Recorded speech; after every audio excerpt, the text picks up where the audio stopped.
It-tnejn wara nofsinhar beda l-issiġillar tal-polots tal-vot wara li ġew stampati mal-400,000 polza tal-vot. Wara li jitlesta l-issiġillar il-voti jibqgħu maħżuna fl-strong room u minn hemm jitqasmu fil-postijiet tal-votazzjoni.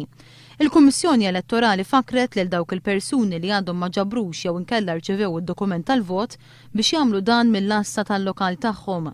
Mal-ġbir tad-dokument tal-vot trid tiġi preżentata il-karta tal-identità.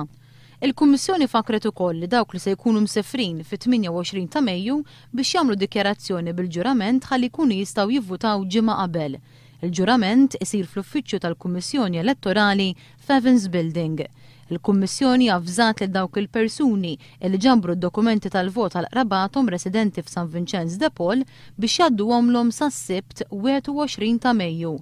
Dan ħalli l-Kummissjoni tkun tista' tagħmel il-preparamenti li hemm bżonn biex dawn ir-residenti jivvutaw.